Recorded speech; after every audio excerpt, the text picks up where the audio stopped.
AITA for not wanting to share an apartment with my brother's new girlfriend after she said, "You should be looking for your own apartment, don't bother us." But she didn't expect what I would do next. The second she said those words, I swear the room went quiet. Like something had just shattered inside me. I didn't yell. I didn't react. I just stared at her, wondering if she even realized what she had just done. This wasn't some random couch I crashed on. This was my apartment. Mine. The lease was in my name. I paid the deposit. I picked the furniture.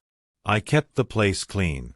And yet here she was, standing in the middle of my living room like she owned it, waving me off like I was some stray dog getting too comfortable on her porch. It wasn't even the words that hurt the most, it was the tone. That smug, dismissive little smirk as if I was some loser overstaying his welcome. She looked at me like I was inconvenient. An obstacle between her and her little fantasy life with my brother. Like I was the one crashing their space, when in reality, she was the guest who never left. And the worst part? My brother didn't say a word. He didn't defend me. Didn't correct her. He just sat there, awkwardly adjusting the TV volume like that would somehow drown out the tension in the room. I kept waiting for him to jump in. "Hey, that's out of line," or, "You know this is his place too," anything. But he just kept quiet. That silence was louder than anything she said. So I just nodded. Calmly. Almost too calmly. I said, "Good to know." That's it. No drama. No yelling.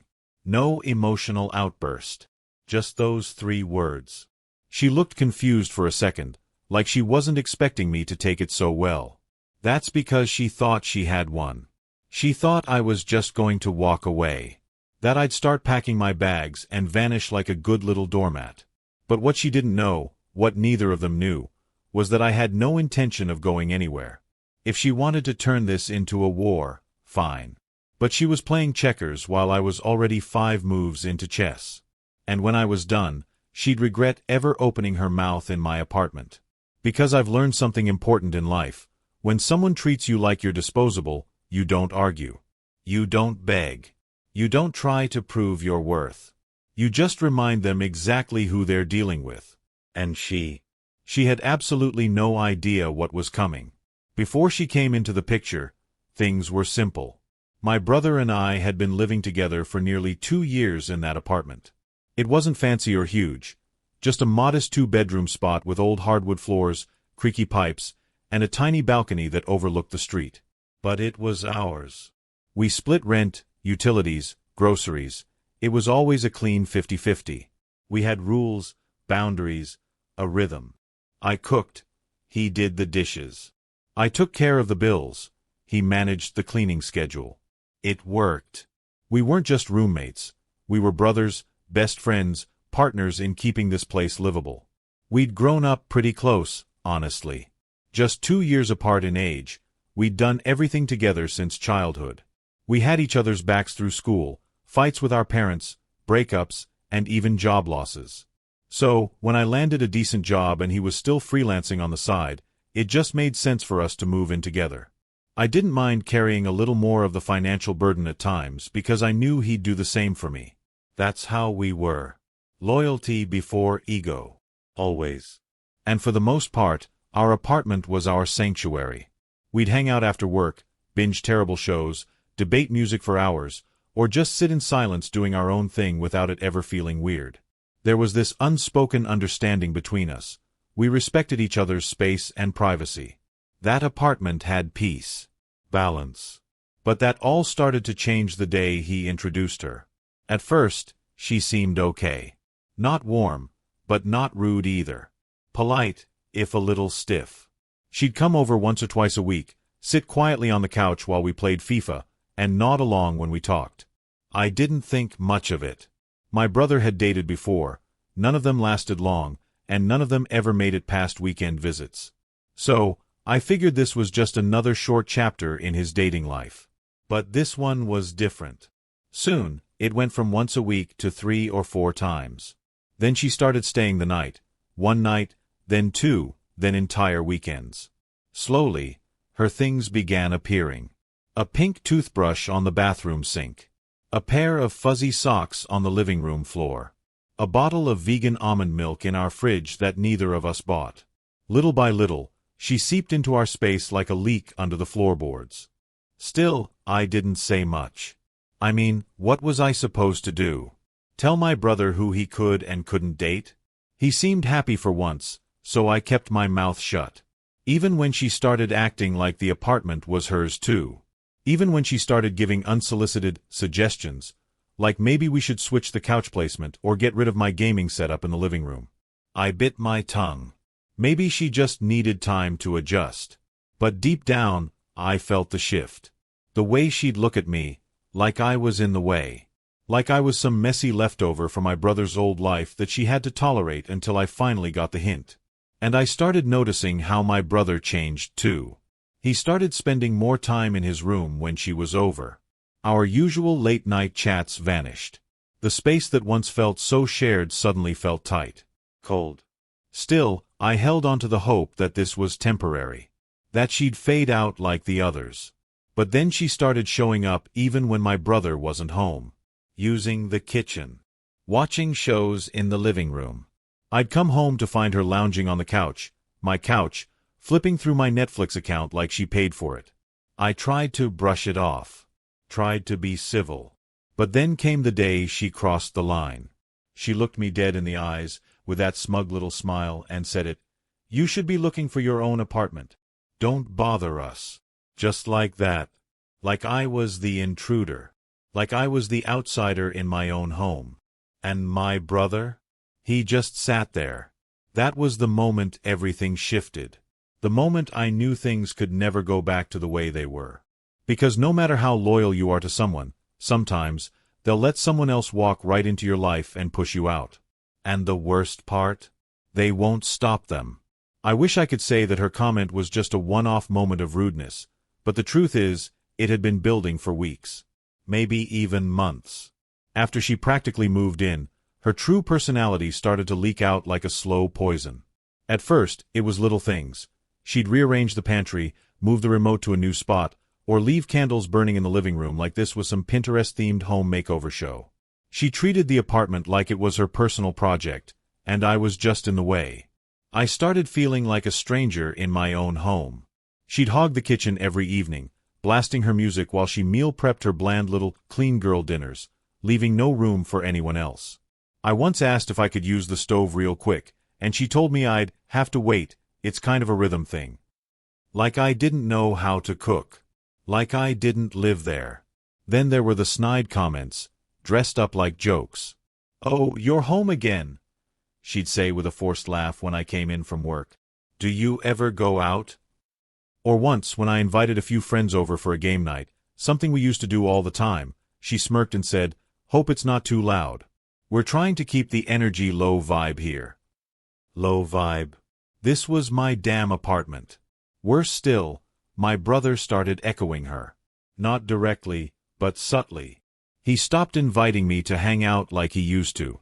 He started keeping the door to his room shut all the time, only coming out for food or to leave. The place that used to feel like a shared home now felt like a motel, and I was the guy crashing on the couch. I began second-guessing every step I took. Every time I opened the fridge or sat on the couch or put on music, I wondered if I was bothering them. It was like death by 1,000 cuts. And then came the power games. She'd passive-aggressively take over my laundry time slot, let her stuff pile in the bathroom, and once, she even moved my framed photo of our family from the living room shelf into a drawer. I only found it days later. I asked her about it and she shrugged, saying, it didn't really match the vibe. Not her vibe. Ours. I confronted my brother one night. Told him I felt like a guest in my own place. That his girlfriend was taking over. That I didn't sign up to live with a stranger who acted like I was intruding on her apartment. And you know what he said? She just needs space. She's not used to sharing. Sharing. She wasn't sharing. She was claiming. And then came the moment. The moment everything boiled over. I was watching TV, minding my business, when she came out of their room, looked at me like I was something stuck to the bottom of her shoe, and said it. You should be looking for your own apartment. Don't bother us. No please. No apology. No context. Just that. I looked at her. Then at my brother. And he didn't even flinch. Just stared at the screen like if he didn't make eye contact, maybe it didn't happen. I didn't yell. I didn't argue. I didn't even blink. Because right then and there, I made up my mind. She wanted me gone? Fine. But not before I made her deeply regret ever opening her mouth. I didn't sleep much that night. Not because I was angry. No, that part had already passed. What I felt now was focus. Cold, calm, razor-sharp focus. I lay in bed, staring at the ceiling, playing every moment back in my head. Her smirk. My brother's silence. The sheer audacity of it all. And somewhere between 3 and 4 a.m., I made a decision. If she wanted to act like she owned the place, then it was time she learned who actually did. You see, what she, and clearly even my brother, didn't fully understand was that the lease to that apartment? It was in my name. Mine alone. When we first moved in, I'd signed it because I had the stable job, the credit history, the references. My brother was just freelancing at the time, and we agreed it made more sense that way. He paid me his share, but legally, he was just a guest. And her? She wasn't even that. That night, I got up, walked to the kitchen, made myself some coffee, and pulled out the lease from the drawer where I kept all the important paperwork. I looked it over, page by page, making sure I hadn't missed anything. I hadn't. It was airtight. The power was in my hands, and they didn't even realize it. The next morning, I started gathering evidence. Screenshots of her texts when she tried to redecorate my living room. Notes about her passive-aggressive remarks. I even made a few audio recordings of the nonsense she'd spew when she thought I wasn't paying attention. I wasn't doing it to be petty. I was doing it to be smart. If this was going to turn into something official, I wanted to be covered. Legally. Logically. Perfectly. Then I made a quiet visit to our property manager. I asked a few questions, casually. Hypothetically, of course. What were my rights if a non-tenant started occupying the apartment without permission? What if the original leaseholder felt uncomfortable? Could locks be changed? Could a written notice be issued? Their answer: absolutely. Especially since I was the only person on the lease. I left that meeting with a new fire under me. This wasn't just about defending my space anymore. This was about taking back control from someone who thought they could bully their way into my life. She thought I'd just shrink and disappear. But instead, I was building something she didn't see coming. A legal, undeniable way to show her the door. Over the next couple of days, I didn't say a word. I went about my business like nothing had changed. I let her walk around the apartment in my slippers. Let her hog the TV. Let her talk down to me like I was the one in her way. And all the while, I was counting down. Because I already had the document drafted, a written notice of non-tenant occupancy termination. A fancy way of saying, you're not on the lease. You don't live here. You need to leave. I even scheduled the locksmith, just in case. I was polite. I was quiet. But I was ready. The trap was set. All that was left was to spring it. And when I did, oh, she would never forget it.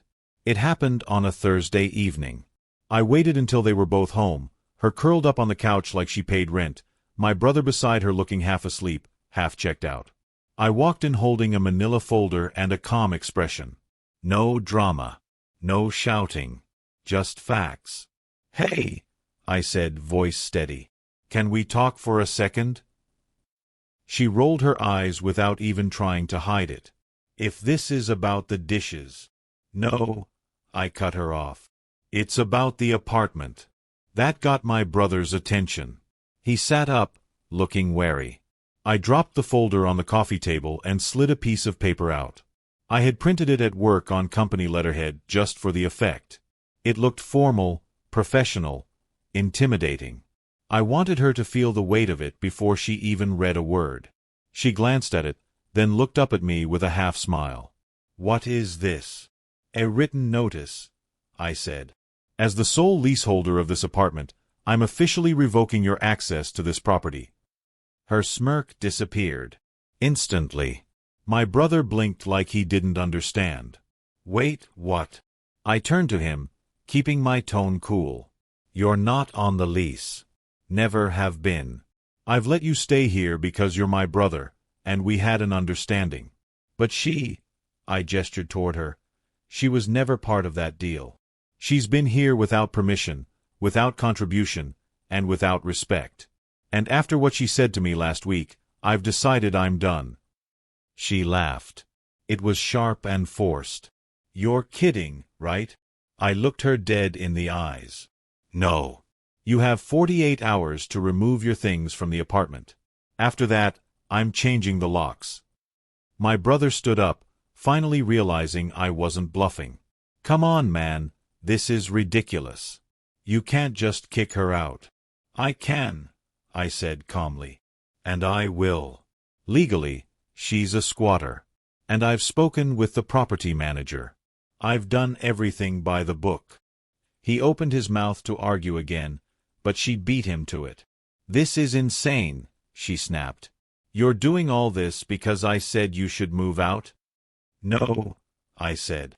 "I'm doing this because you walked into my home, disrespected me, treated me like an intruder, and decided you could bully your way into claiming a space that was never yours. Actions have consequences." She turned to my brother. "Say something." He looked completely overwhelmed. I didn't think it would come to this." "Well, it did," I said. "You're welcome to stay. But she's not." And that was it. She stormed into the bedroom, slammed the door, and started angrily throwing her stuff into bags. My brother followed her, trying to calm her down, but there was no fixing it. Not this time. By the next evening, she was gone. She didn't say goodbye. Didn't look me in the eye. Just walked out with her duffel bags and a sour expression, muttering something under her breath about how I was petty and jealous.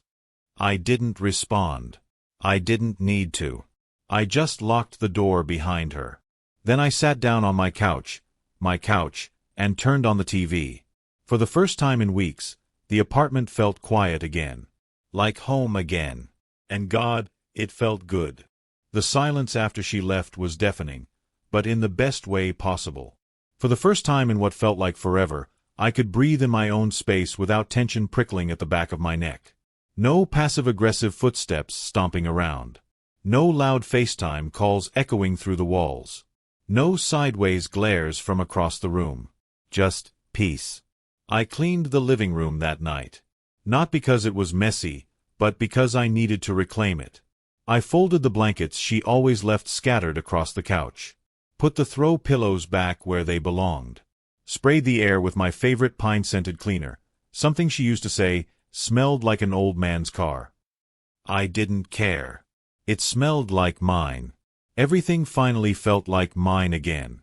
My brother barely said a word the next few days. He was quieter, more distant. Maybe embarrassed, maybe conflicted. I knew he cared about her, in his own way.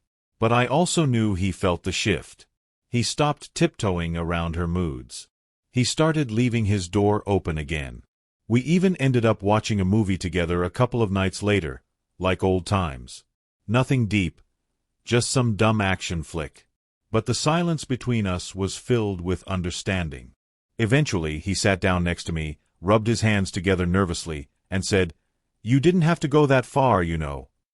I paused the movie. Looked at him. "I did," I said. "Because you weren't going to." He didn't argue. He just nodded, quietly. Then added, "She made it hard to think straight." "I get it," I said. And I meant it. Love can cloud your judgment. Make you tolerate things you shouldn't. But it was never just about her being annoying. It was about being disrespected in my own home. It was about being pushed aside by someone who contributed nothing but chaos and entitlement. After that night, things didn't magically go back to the way they were. But they started healing. Slowly. My brother apologized in his own awkward way, offering to cover a bit more rent, cooking dinner without me asking, even picking up my favorite snacks from the store. I didn't need grand gestures. I just needed him to remember that we built this space together, that our bond mattered. As for her, I never saw her again. But I did hear from a mutual acquaintance that she tried spinning the whole situation in her favor, telling people I was controlling, that I overreacted, that I kicked her out over a joke. Typical. People like her rarely take responsibility. They rewrite the narrative so they can stay the victim. But I didn't care, because I knew the truth. And more importantly, I had my peace back. Funny thing is, she told me to start looking for my own apartment. But in the end, she was the one who had to leave. Life has a funny way of flipping the script when you stop tolerating disrespect. And if standing up for myself makes me the bad guy, then so be it. I'd rather be the villain in someone else's story than the punching bag in my own.